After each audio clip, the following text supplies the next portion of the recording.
Dans cet exercice, on cherchait à comparer des nombres au carré grâce à la courbe de la fonction carré. Donc petit rappel, sur l'axe des abscisses, on lit les antécédents, sur l'axe des ordonnées, on lit les images. Maintenant, un nombre au carré, qu'est-ce que c'est? Le nombre au carré, c'est l'image du nombre par la fonction carré. Donc le nombre au carré, c'est ce qu'on va lire sur l'axe des ordonnées. Et le nombre qu'il y a dedans, c'est l'antécédent, c'est ce qu'on va lire sur l'axe des abscisses.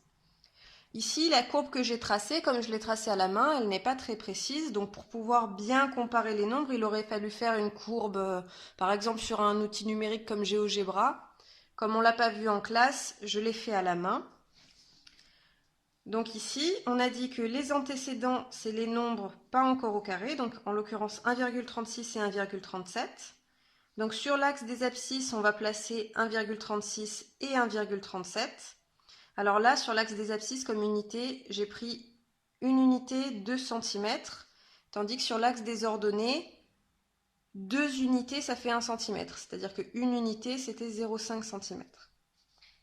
Donc, on a placé 1,36 et 1,37. Ça, ce sont nos antécédents. Nous, on veut comparer les carrés de ces nombres, donc on veut comparer les images. Donc pour ça, on doit projeter sur la courbe, comme ceci. Et ensuite, pour lire les images, il faut tout simplement projeter sur l'axe des ordonnées, puisque c'est là qu'on lit les images. Alors encore une fois, comme c'est fait à la main, c'est pas très précis. Mais on voit bien que 1,36, son image par la fonction carré, qui est par là, elle est plus bas que l'image par la fonction carré de 1,37. Ça veut dire que 1,36 au carré, c'est plus petit que 1,37 au carré. Donc maintenant, on va faire exactement pareil pour les autres nombres. Le nombre au carré, ça se lit sur l'axe des ordonnées, donc le nombre, ça se lit sur l'axe des abscisses. On place moins pi, c'est à peu près moins 3,14, et on place 3,1. On fait pareil, on projette sur la courbe. Voilà. On projette ensuite sur l'axe des ordonnées.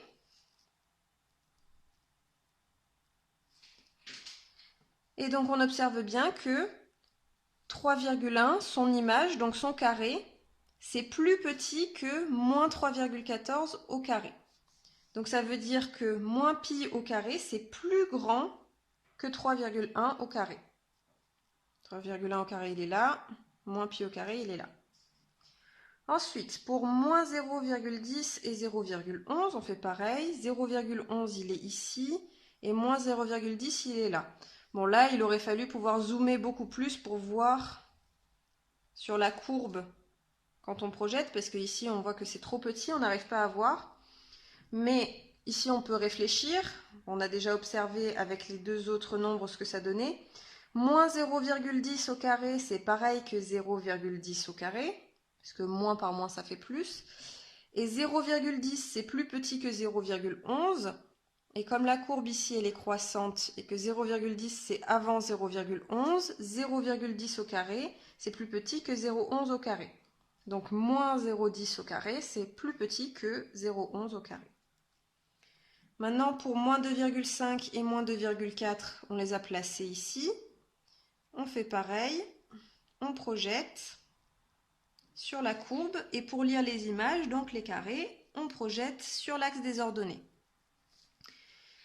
Et donc là, on observe bien que l'image de moins 2,4 par la fonction carré, c'est-à-dire moins 2,4 au carré, c'est plus petit que moins 2,5 au carré.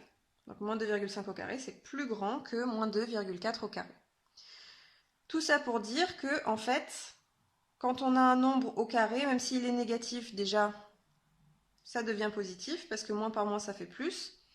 Et ensuite, comme la fonction elle est croissante, là sur 0 plus l'infini, si on place les nombres dans l'ordre, un nombre plus petit qu'un autre, son carré sera plus petit que le carré de l'autre nombre.